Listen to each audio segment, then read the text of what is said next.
কিন্তু আজি এটা নোহোৱা নোপোজা এটা অত্যন্ত নিন্দনীয় ঘটনা কংগ্ৰেছ দলৰ ৰাষ্ট্ৰীয় সভাপতি তথা ৰাজ্যসভাৰ বিৰোধী দলৰ দলপতি মল্লিকাৰ্জুন খাৰ্গে ডাঙৰীয়াই অসমৰ নিলাম বজাৰত আয়োজিত এক নিৰ্বাচনী সভাত অত্যন্ত নিন্দনীয় গৰিহণাৰ যোগ্য সনাতন পৰিপন্থী সভ্য সমাজৰ পৰিপন্থী আৰু গণতান্ত্ৰিক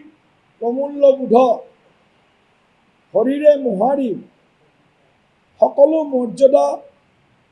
ধূলিসাৎ কৰি এটা বক্তব্য দিছে আৰু এই বক্তব্যটো তেখেতে উল্লেখ কৰিছে যদি আপুনি নামাজ পঢ়ি আছে আৰু সেই নামাজ পঢ়াৰ সময়ত এটা বিষাক্ত সাপ আপোনালোকে নামাজস্থলীত দেখিবলৈ পায় এতিয়া সেই সাপডালক নামাজ এৰি হ'লেও মাৰিব লাগে বুলি কোৰাণত কোৱা হৈছে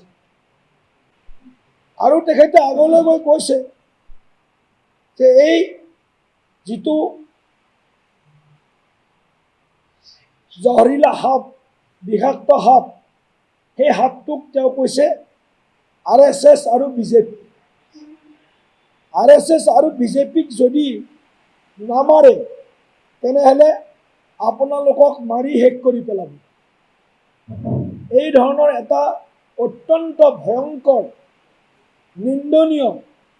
আৰু গণতান্ত্ৰিক প্ৰমূল্যবোধৰ পৰিপন্থী আৰু সনাতন সংস্কৃতি বা ৰাজনৈতিক দলৰ যি বিচাৰধাৰা থাকে সেই বিচাৰধাৰাৰ ওপৰত ভয়ংকৰ আক্ৰমণ কৰি সমগ্ৰ সনাতনক যি ধৰণে আজি মল্লিকাৰ্জুন খাৰ্গে বক্তব্য ৰাখিলে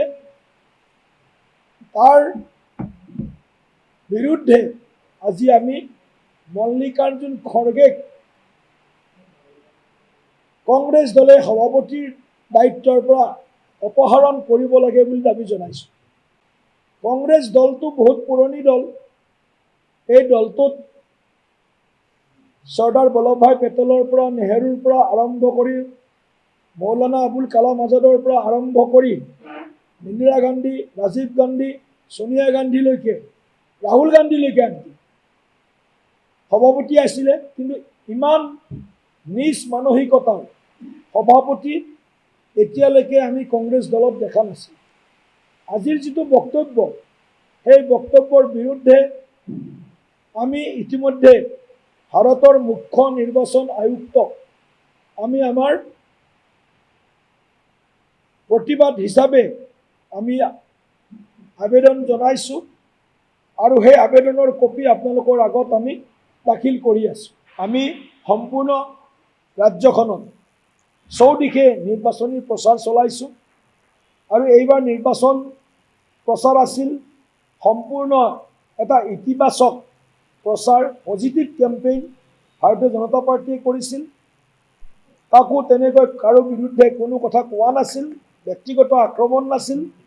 তাৰ বিপৰীতে কংগ্ৰেছ দলটোৱে তেওঁলোকৰ হাতত কোনো মূল বিষয় নথকা বাবে পৱন খেৰাৰ নিচিনা ব্যক্তিক হায়াৰ কৰিছিল আৰু কিছুমান মনে সজা বিভ্ৰান্তিকৰ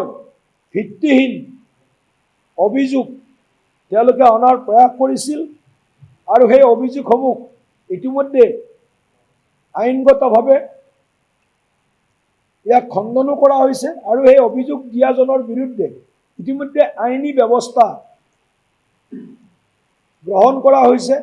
অসম পুলিচ ইতিমধ্যে পৱন খেৰাৰ বিচাৰি দিল্লী গৈ উপস্থিত হৈছে এতিয়া পৱন খেৰাৰ বক্তব্যটো কেৱল পৱন খেৰা ব্যক্তি বুলি আমি লোৱা নাই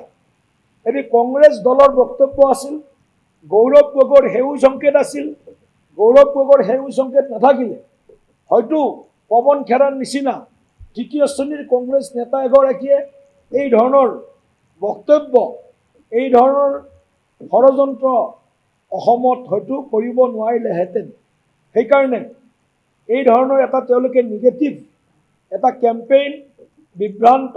কৰাৰ বাবে ৰাইজক এটা এনেকুৱা ধৰণৰ পৰিৱেশ ৰচনা কৰাৰ বাবে চেষ্টা কৰিছিল। কিন্তু কংগ্ৰেছৰ যি অভিযোগ বা তেওঁলোকৰ যি অপচেষ্টা সেইটো এতিয়া বুমেৰাঙত পৰিণত হৈছে। বিজেপিলৈ মৰা হেলপাত কংগ্ৰেছৰ বুকুতে বিন্দিছেগৈ, সেইকাৰণে বুমেৰাং হৈছে গোটেই কথাটো। গতিকে যিয়ে নহওক, গৌৰৱ গগৈ কংগ্ৰেছৰ যিসকল সনাতন বিৰোধী গৌৰৱ গগৈক ধৰি নেতা আছে তেওঁলোকে হয়তো ক'ৰবাত আনন্দ ফূৰ্তি কৰি আছে, কাৰণ তেওঁলোকে নিৰ্দিষ্ট দুই এটা সমষ্টিত হয়তো ফলাফল পাব। কিন্তু বাকী আমাৰ খিলঞ্জীয়া প্ৰকৃত মূলৰ ভাৰতীয় যিসকল থাকোঁ, আমি য'ত থাকোঁ সেই অঞ্চলত কংগ্ৰেছ দলে শোচনীয়ভাৱে পৰাজিত হোৱাৰ দিশত আগবাঢ়িছে। আৰু এই কথাটোক ৰাষ্ট্ৰীয় নেতৃত্ব কংগ্ৰেছৰ উপলব্ধি কৰিছে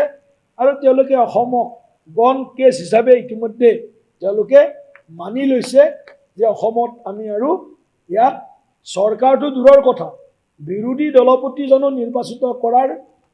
যিমান আমাক নাম্বাৰ্ছ লাগে সেইখিনি নাম্বাৰ্ছো বোধহয় কংগ্ৰেছ দলে নাপাব। যিকোনো খবৰৰ বাবে যোগাযোগ কৰক আমাৰ এই নম্বৰত 9181 307 2221।